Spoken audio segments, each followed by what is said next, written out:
Hi guys, Mrs. A here. We have a rational function here and we want to sketch the graph of this rational function. So to do this, we're going to follow the steps that we learned in class in order to go through all of the criteria necessary to get a decent sketch for the rational function. So the first thing that we're going to do is take a look and see if we can factor this expression in the numerator or in the denominator. So if you see, the numerator can't be factored and the denominator can't be factored. So that first step we can't do because it can't be factored. So I'm just going to write the steps as I go, just to be clear, so you have a good list of what you should be doing as well. So now let's go to the second step. We want to see if we can cancel any factors in the numerator and the denominator. So here there are no common factors between the numerator and the denominator, so if this is already in its simplest form, we can't simplify this. And if we didn't cancel anything out, that means that we have no holes, because the holes come from those restrictions that we cancel out. Okay, so let's move on. Now this is fully simplified, we determined. Look at the denominator here. From this denominator, we get a restriction that x can't be equal to -2 because we can't ever have the denominator being equal to 0. Since that restriction remains in the simplified version, we're going to have a vertical asymptote at x equals -2. So that will be a vertical line going through x equals -2. And I'm going to go ahead and draw that in now on my sketch before I forget. So we want to put it in. I'm going to use a dotted line at x equals -2, and I'm just going to do scales here of 1. Okay, so let's keep going through our list. So now we want to check for horizontal or oblique asymptotes. So the degree of the numerator is equal to 1. So there's a 1 here, and the degree of the denominator is also equal to 1 because there's a 1 here.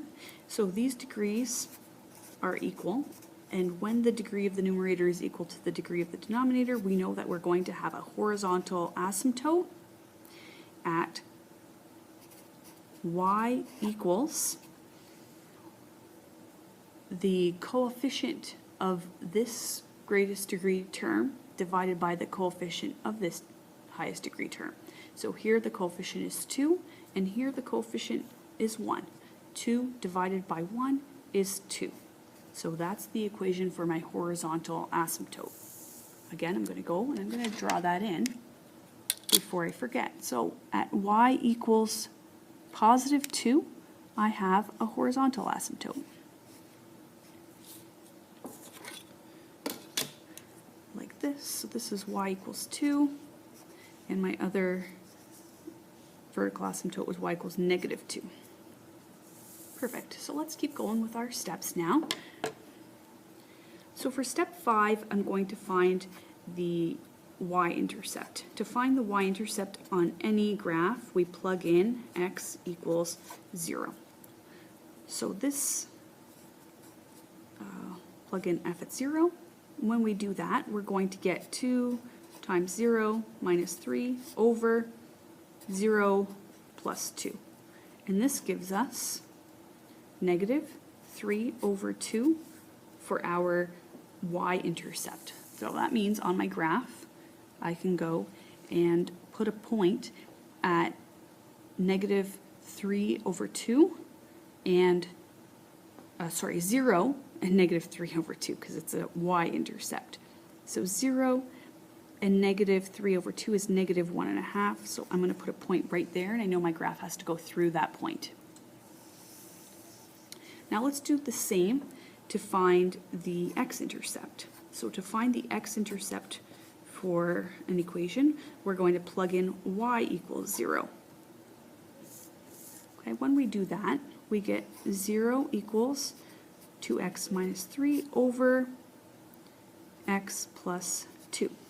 So if I multiply the denominator over, I just get that 0 equals 2x minus 3, and so my x-intercept is going to be positive 3 over 2.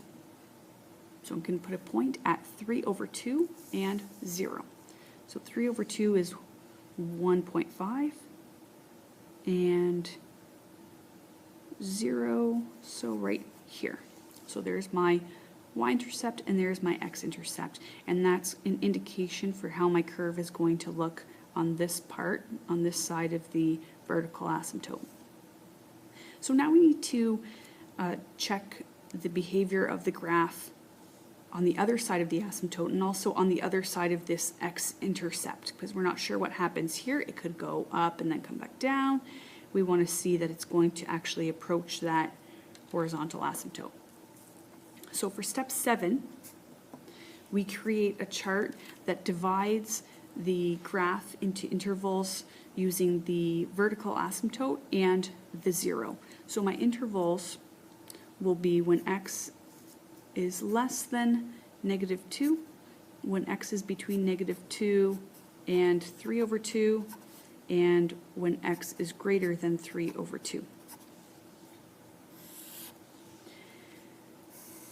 So now,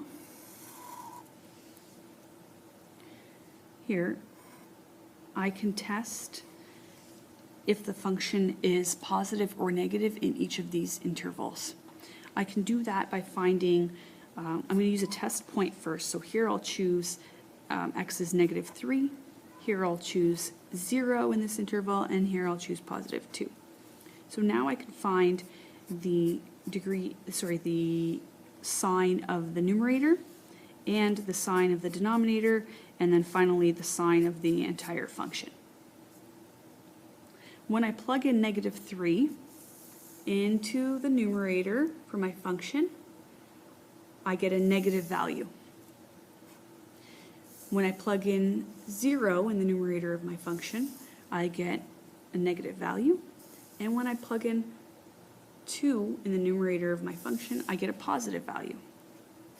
So I do the same thing now for the denominator. If I plug in -3 into the denominator of my function, I get a negative value.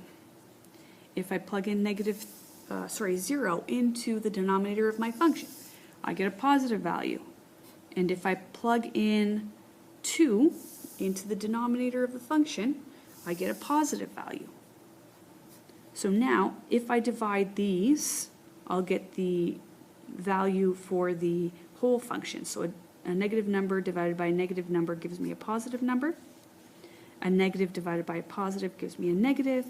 And a positive divided by a positive gives me a positive number. So this means when I go over to my graph here, for the section when x is less than -2, so that's on this side of my vertical asymptote, I know that the function is going to be above 0. And then between the vertical asymptote and the x-intercept, I know that my function is going to be negative. And then to the right of my x-intercept, my function is going to be positive.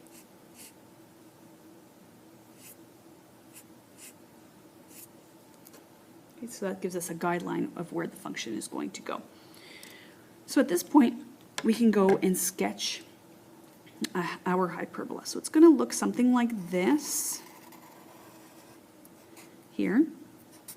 So I made sure that I had negative here and positive here, and then here, because it's a hyperbola, I'm going to go on the other side of the horizontal asymptote, and I'm going to do my sketch something like this.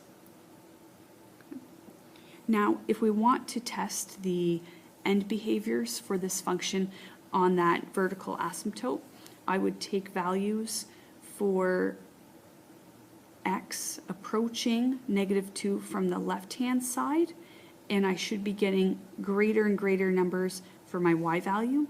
And then I can do the same thing on the right-hand side, plug in values for x approaching -2 from the right-hand side, and I should be getting smaller and smaller numbers for my y values. And there is our sketch in the blue there for the rational function that is here. Thanks for watching. Mrs. A Loves Math.